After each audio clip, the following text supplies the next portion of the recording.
syndrome de stress post-traumatique, c'est une pathologie qui se développe après un trauma, donc un événement tragique qui peut être de plusieurs natures. C'est-à-dire par rapport à une catastrophe naturelle, par rapport à une guerre, par rapport à un attentat, par rapport à un accident de voiture, mais également par rapport à des violences que subit une personne au quotidien. Il ne faut pas forcément que cet événement soit isolé, mais il faut que la personne se sente en danger. Danger de mort pour les autres, pas forcément elle. Et en gros, c'est un trouble anxieux donc, qui se développe après cet événement. La personne qui le vit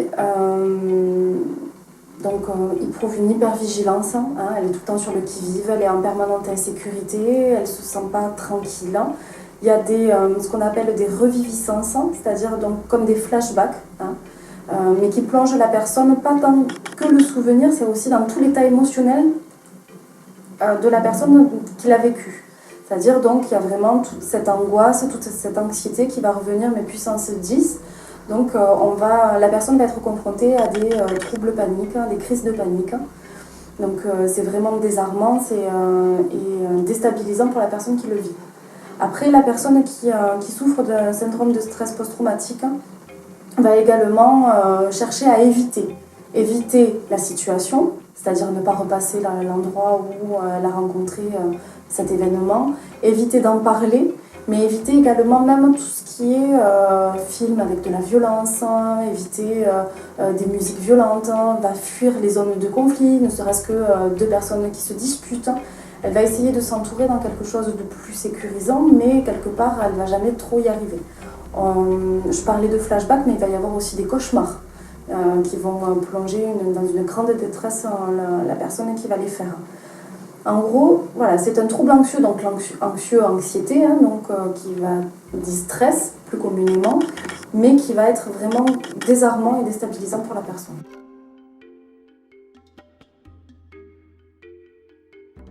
Pour guérir, parce que ça c'est une pathologie, donc c'est pas à vie, on peut aller mieux. Il y a des thérapies qui sont recommandées, alors des thérapies plus ou moins longues.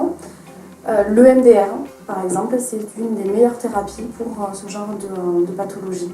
C'est-à-dire que l'EMDR, c'est une thérapie par le mouvement des yeux, le mouvement oculaire, et qui va vraiment travailler sur le traumatisme. Donc pour tous les gens qui ont subi des traumatismes, c'est la thérapie la plus indiquée. L'hypnose est également indiquée, parce que ça va travailler sur l'inconscient, mais toute forme de soutien et d'accompagnement sont indiquées. Également, on peut avoir une médication qui va baisser le niveau d'anxiété, qui va travailler également peut-être sur la dépression, parce qu'il y a une comorbidité qui apparaît souvent entre le syndrome de stress post-traumatique et d'autres pathologies, parce que la personne étant dans un désarroi et dans des difficultés, effectivement, elle n'est pas heureuse, elle n'est pas bien, donc effectivement, peut se développer une dépression par la suite.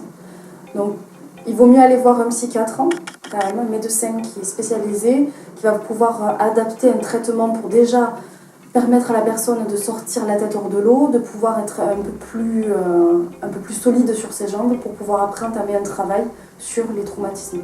Mais en général, c'est une pathologie qui peut se développer chez tout le monde, suite à un événement tragique. C'est pour ça que maintenant, vu que la société est quand même beaucoup plus sensibilisée, on met en place des cellules psychologiques dès qu'il arrive quelque chose, un drame, pour pouvoir les prendre plus tôt. Alors c'est beaucoup plus développé aux États-Unis et également au Canada. Ça arrive quand même de plus en plus en France, on le voit suite aux attentats et tout ça. Mais il faut quand même une rapidité. Il ne faut pas que ça s'installe, il ne faut pas laisser la personne dans cette détresse. Il faut mieux prendre au plus tôt et après agir.